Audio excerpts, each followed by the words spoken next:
విష్ణు పురాణము. గురువైన పరాశరుడు శిష్యుడైన మైత్రేయుడికి విష్ణు పురాణాన్ని ఇలా వివరిస్తున్నాడు. అప్పటికి తార గర్భవతి. బృహస్పతి గ్రహించి, నీ గర్భాన ఉన్న శిశువు నా వల్ల కలిగినవాడు కాదు, వారిని ఎక్కడో ప్రసవించి విడిచిరా అని తారను ఆజ్ఞాపించాడు. కాదనలేక తార వెళ్ళి ఒక తోటలో ప్రసవించి శిశువును అక్కడ విడిచి వచ్చింది. ఆ శిశువు దివ్య తేజో విలాసుడే మోహన ఆకారంతో ఉన్నాడు. వాణ్ణి చూసి, వీడు నా కొడుకే కాదు, నా కొడుకు అని గురువు చంద్రుడు కలహించగా, దేవతలు మునులు వచ్చి కలహం వారించి తారను ఒకంత దూరంగా తీసుకువెళ్ళి, ఈ బిడ్డడు గురుపుత్రుడా శశికొడుకా అని అడిగారు. ఆమె చెప్పడానికి సిగ్గుపడి తలవంచుకుని నిల్చుంది. అప్పుడు బ్రహ్మ ఒకంత దూరంగా తారను తీసుకువెళ్ళి బుజ్జగించి అడిగాడు, చెప్పవమ్మా, సిగ్గెందుకు? ఎవ్వరూ ఏమీ అనరు చెప్పు. ఈ బిడ్డడు చంద్రుడి కొడుకా గురుపుత్రుడా? చంద్రుడి వైపు గురుని వైపు చూస్తూ సందేహించకు. బ్రహ్మ మాటలకు తార తలవంచుకుని, చంద్రనందనుడే అని అల్లనల్లనా అన్నది. బ్రహ్మ గురునితో చెప్పాడు. సరే పోనీ అని కొడుకుని విడిచి గురువు తారను తీసుకుని వెళ్ళిపోయాడు. శివ బ్రహ్మాదులు తమ తమ నివాసాలకు వెళ్ళిపోయారు.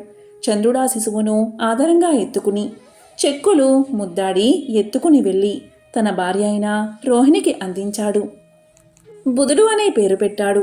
రోహిణి ఆ బిడ్డన్ని కన్న తల్లి కన్నా మిక్కిలి ప్రేమతో లాలించి పెంచసాగింది. ఆ పెంపకం చూసి చంద్రుడు ఎంతగానో సంతోషించేవాడు. అలా బుధుడు పెరిగి పెద్దవాడై తపస్సు చేసి అధిక తేజోమూర్తి అయి గ్రహమండల్లో ఒకడయ్యాడు. మునిపుత్రి అయిన ఇలయందు కొడుకును కన్నాడు. ఆ బిడ్డ పేరే పురూరవుడు. పురూరవుడు ఆదిశేషుని, ఆది వరహమును, అష్టదిగ్గజాలను భూభారం వహించడం విషయంలో తక్కువ చేశాడు. దానంలో కల్పవృక్షాలను, చింతామణిని సిగ్గుపరుస్తాడు. అందచందాల్లో జయంతుణ్ణి, మన్మధుణ్ణి, చంద్రుణ్ణి కించపరుస్తాడు. ధైర్యంలో మేరు మందర పర్వతాలను నగుబాటు చేస్తాడు. సప్తద్వీపాలను తన ఆజ్ఞలో ఉంచుకుని తన చరిత్ర భావితరాలకు ఆదర్శంగా భూపరిపాలన చేస్తూ ఉన్నాడు. ఒకనాడు ఉద్యానవనంలో విహరిస్తూ ఒక గున్నమామిడి చెట్టు కింద విశ్రాంతిగా కూర్చుండగా ఒకంతసేపటికి చెలికత్తెలతో దివి నుంచి ఊర్వశి వచ్చి ఒకంత దగ్గరగా ఉండి సవిలాసంగా చూస్తూ ఉండగా చూసి పురూరోడన్నాడు, పద్మాక్షి, ఎవరు నువ్వు? నీ రూపురేఖలు దివ్య స్ఫూర్తితో ఉన్నాయి. నీ తీరు వేసవని చెబుతూ ఉంది అని అనగా ఊర్వశి పురూరవుని అందచందాలకు మురిసి ఇలా సమాధానం చెప్పింది. రాజా, నా పేరు ఊర్వశి, దేవకాంతను. భూమిపై కొన్నాళ్ళు ఉండవలసి వచ్చింది. ఇలా వచ్చాను నీకోసమే. ఊర్వశి మాటలు విని పురూరవుడు కూడా మదనవసుడయ్యాడు. సుందరి, మదన శరబాధ దుర్భరం అవుతూ ఉంది, నన్ను ఆనందపరచు అని అనగా ఒకంత దగ్గరగా వచ్చి, రాజా, నా మాట మన్నించు. నా గొర్రె పిల్లలను రెండిటిని నువ్వు భద్రంగా పోషిస్తూ ఉండాలి. నీ వల్ల వాటికి ఏ అపాయమూ రాకూడదు. నువ్వు దిగంబరుడివై నా కంటపడితే ఆ క్షణమే నిన్ను విడిచిపోతాను. నాకు ఆహారం నెయ్యి, దానికి లోపం రాకూడదు. ఇవి నా ప్రమాణ వాక్కులు అంది. నీ మాట దాటక ప్రవర్తిస్తాను అని పురూరవుడు మాట ఇచ్చి ఊర్వశిని చేరదీసుకున్నాడు. ఇద్దరూ ఒకటే పరమానంద మూర్తులై ఉన్నారు. ఊర్వశి సురలోకాన్ని విడిచి నరలోకంలో ఉండడం వల్ల సురగణం భోగభాగ్యాలకు ఒకంత కొరత కలిగింది. విశ్వావసుడు అనే గంధర్వుడు ఆలోచించి వారికి ఎడబాటు కలిగించాలని ఒకనాటి రాత్రి వారు ఏకాంత స్థలముందుండగా ఒక గొర్రెను ఎత్తుకుపోయాడు. ఆ గొర్రె పైనుంచి వినేవారికి విసుగు కలిగేటట్లు అరవడం ఆరంభించింది. ఆ అరుపు విని ఊర్వశి, రాజా, ఎవడో దొంగ నా గొర్రెను ఎత్తుకుపోయాడు, వెళ్ళి తీసుకురా అంది. పురూరవుడు దాని మాట పట్టించుకోలేదు. భోగపరుడై ఉన్నాడు. ఆ సమయంలో వస్త్రం విడిచి వెళ్లితే ఆ దేవకన్య తనను విడిచి వెళ్ళిపోతుందని కలత. అంతలో మరొక గంధర్వుడు వచ్చి రెండవ గొర్రెను కూడా ఎత్తుకుపోయాడు. అది పైనుంచి విచార సూచకంగా అరవసాగింది. ఆ అరపు విని ఊర్వశి కోపించి రాజుతో అంది, రాజా, నా కొడుకుల్ని దుర్మార్గులు ఎత్తుకుపోతూ ఉండగా అరిచినా అరుపు వినలేదా? కదలక మెదలక కూర్చున్నావు. ఇది నీచుల పని. నిన్ను కలిసి అనాథను అయ్యాను అని నోటికి వచ్చినట్లు తిట్టసాగింది. దాని పరుషవాకులకు కోపగించి పురూరవుడు లేచి కత్తిని పట్టుకుని దిగ్గన పైకెగిరి, దుర్మార్గా, ఆగరా అని అరిచాడు. చీకటి కనుక తాను కట్టుబట్ట లేనివాడినని ఊర్వశి గ్రహించలేదని ఆ తొందరపాటున వెళ్ళబోగా గంధర్వులు వెలుగు కలిగించారు. ఊర్వశి చూసి మొదట చేసిన శపథం ప్రకారం రాజును విడిచి దివికి వెళ్ళిపోయింది. గంధర్వులు ఆ గొర్రె పిల్లలను కింద పడేశారు. రాజు వాటిని తీసుకుని తిరిగి వచ్చాడు. ఊర్వశి కనిపించకపోవడంచే వెర్రివాడిలాగా మతి చెడి ఏమేమో అంటూ తిరగసాగాడు. అలా తిరుగుతూ క్రమంగా కురుక్షేత్రం చేరి అక్కడ సరస్సులో చిలకత్తెలతో ఉన్న ఊర్వశిని చూశాడు. పరమానంద భరితుడై దరిచేరి కౌగులించుకున్నాడు. ఆవేశంతో అన్నాడు, పువ్వు బోని పువ్వు తావిలాగా కలిసి మనం సుఖంగా కాలం గడుపుతూ ఉండగా నువ్వు నన్ను విడిచిపోవడం తగునా? నన్నెడబాసిన నాటి నుంచి నేను మతి చెడి ఉన్మత్త వేషంతో ఇలా తిరుగుతున్నాను. నా అదృష్టవశాత్తు కనిపించావు. నీ సంబంధంతో నన్ను కాపాడు అని. పురూరవుడి మాటలు విని ఊర్వశి జాలిపడి అన్నది, రాజా, ఎదురులేక ఈ జగమనంతను ఏలే రాజువు నీవు. ఇలా దీనావస్థకి చిక్కావంటే దైవ సంకల్పం అనుకోవాలి. విచారించకు అని ఆ రాత్రి పురూరవుణ్ణి సంతోషపెట్టింది. తెల్లవారింది.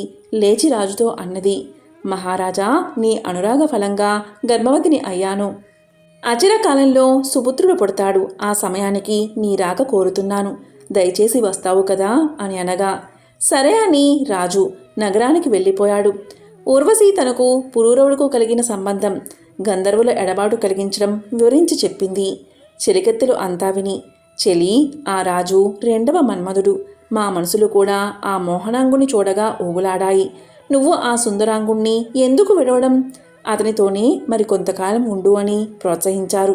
వారి మాటలకు ఊర్వశి ఒప్పుకుని ఆనందంగా రాజుతో గడపసాగింది. సంవత్సరం కాగానే ఊర్వశి ఒక కొడుకును కన్నది.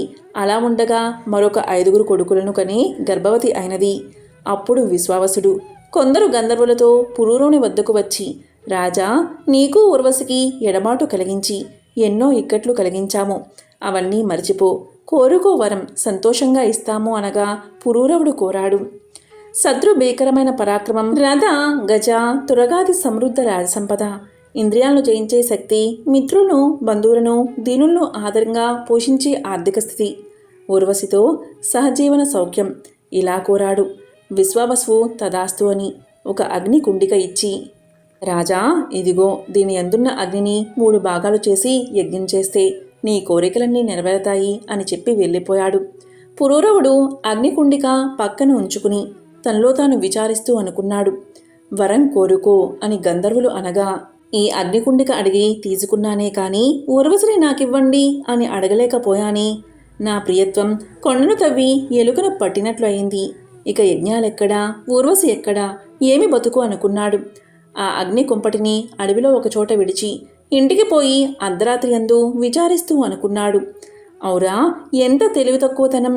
గంధర్వులు ఇచ్చిన అగ్నికుండిక అడవిలో విడిచి వచ్చానే, పోయి అది తెచ్చి యజ్ఞం పూర్తి చేస్తాను అని అడవికి వెళ్ళి చూశాడు. తాను విడిచిన చోట అగ్నికుండిక కనిపించలేదు. ఇటు అటు వెతికి చూడగా ఒక చోట జమ్మి చెట్టు, దానిలో ఒక రావి మొక్క కనిపించాయి. ఓ, ఆ అగ్ని ఈ చెట్టుగా మారి ఉంటుంది అని ముళ్ళను రెప్పించి వేద మాతృకమైన మంత్రం ఉచ్చరిస్తూ ఆ చెట్టును నరకడానికి సంసిద్ధుడయ్యాడు. ఆ పని కాగా ఆ మంత్రాక్షరాల సంఖ్యతో సరైన అంగుళాల నిలుపున అరణి కల్పించి అగ్నిని సృష్టించి అందరూ అభివృద్ధించే రీతిగా యజ్ఞం నెరవేర్చాడు. దాని ఫలంగా ఊర్వశి తనది అయింది.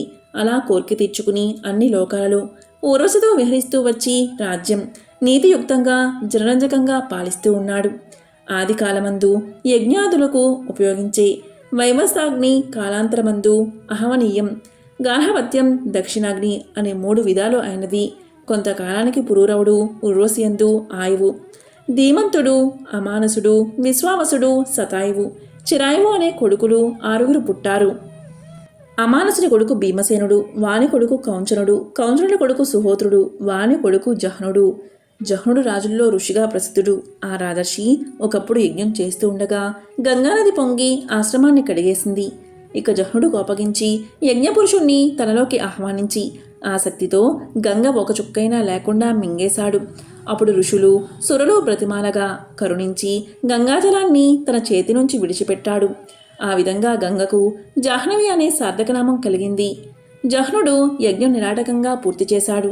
అతని కొడుకు జనకుడు, అతని కొడుకు బలాస్వుడు, వాని కొడుకు కుసుడు. కుసునకు 4 కొడుకులు, కుంసాంబుడు, కుశనాభుడు, అధూర్తుడు, రజోవసువు అని వారి పేర్లు.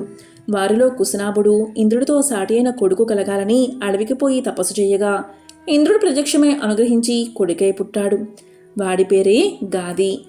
ఈ విధంగా గురువైన పరాశరుడు శిష్యుడైన మైత్రేయుడికి విష్ణు పురాణాన్ని వివరిస్తున్నాడు. విష్ణు పురాణము. ఓం నమో నారాయణాయ.